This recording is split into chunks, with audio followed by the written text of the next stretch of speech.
Hello दोस्तों, स्वागत है आपका ई विद्यार्थी की वेबसाइट पर। तो चलिए शुरू करते हैं अध्याय 11 के अभ्यास प्रश्न उत्तर। तो देखिए, सबसे पहले हमारे पास जो प्रश्न है वो है निम्नलिखित का सुमेल करो। पहला जो हमारे पास शब्द है वो है स्तूप। तो चलिए देखते हैं स्तूप के लिए हमारे पास क्या वाक्य है या क्या शब्द दे रखा है। पहला है देवी देवता की मूर्ति स्थापित करने की जगह। तो स्तूप तो ऐसी कोई जगह नहीं है जहाँ पे देवी देवता की कोई मूर्ति रखी जा सके, तो ये तो नहीं होगा। टीला, तो हाँ, टीले के समान हमारा एक स्तूप दिखता है, तो टीले से हम इसका मिलान कर देंगे। दूसरा है हमारे पास शब्द शिखर। शिखर जो होता है वो किसी मंदिर के ऊपर का भाग होता है। तो देखते हैं कि किससे मैच खाता है। पहला जो हमारे पास वाक्य है वहां पे तो कह रहा है देवी देवता की मूर्ति को स्थापित करना, वहीं दूसरा तो हमने मैच कर दिया। तीसरा देखते हैं स्तूपा के चारों तरफ वृत्ताकार पात। तो ये तो हो ही नहीं सकता क्योंकि हमारा जो शिखर है वो तो एक बनावट है, और वो कैसी बनावट है? लंबी बनावट है। चौथा जो वाक्य है हमारे पास वो कहता है मंदिर में लोगों को इकट्ठा होने की जगह। तो ये भी नहीं हो सकता। पांचवा देखिए, पांचवा वाक्य कहता है गर्भगृह के ऊपर लंबाई में निर्माण। तो जो हमारा शिखर है वो एक ऐसा निर्माण होता है जो कि गर्भगृह के ऊपर होता है और काफी लंबा बनाया गया होता है, ताकि लोग दूर से ही उसे देख के समझ सके कि इस शिखर के नीचे कोई बहुत ही पवित्र स्थल है। तो शिखर का मतलब क्या है? गर्भगृह के ऊपर लंबाई में निर्माण। मंडप देखिए, मंडप के लिए चलिए मिलान के लिए ढूंढते हैं। सबसे पहला हमारे पास जो शब्द है, जो वाक्य है वो है देवी देवता की मूर्ति स्थापित करने की जगह। तो ये तो नहीं हो सकता बिल्कुल भी। दूसरा हमने मैच कर दिया। तीसरा देखिए स्तूप के चारों ओर या चारों तरफ वृत्ताकार पात, ये भी नहीं हो सकता। मंदिर में लोगों के इकट्ठा होने की जगह, तो ये क्या है? ये मंडप से मेल खाता है क्योंकि मंडप वो जगह है जहाँ पे लोग इकट्ठा होते हैं और इसे कई बार सभागार के नाम से भी जानते हैं। तो इसका मिलाप कर देंगे हम।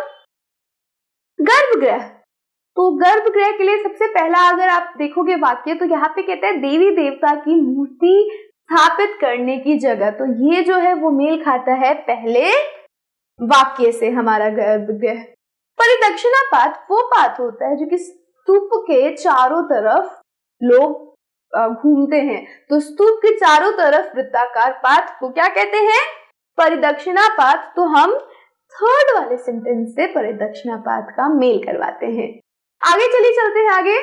खाली जगह को भरे। क्या कहता है? डैश एक बड़े गणितज्ञ थे। तो अभी हमने हमारा जो टॉपिक आखिरी टॉपिक किया था वहां पे हमने बात करी थी कि आर्यभट्ट एक बहुत ही बड़े गणितज्ञ थे। तो आर्यभट्ट का नाम यहाँ पे लिख देंगे।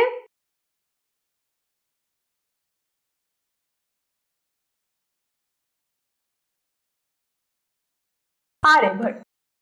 ख कहता है डैश में देवी देवताओं की कहानियां मिलती है। तो किसके अंदर हमें देवी देवताओं की कहानियां मिलती है? पुराणों के अंदर। तो पुराण लिख देंगे यहाँ पे।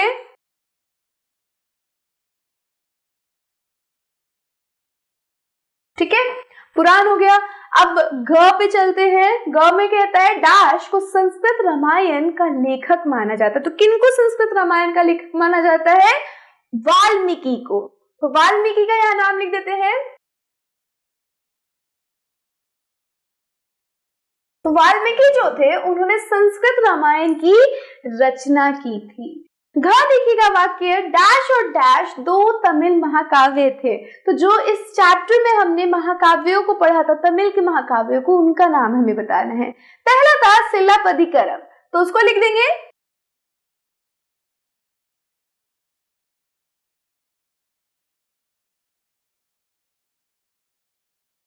और दूसरा था हमारे पास मणिमेखलाई।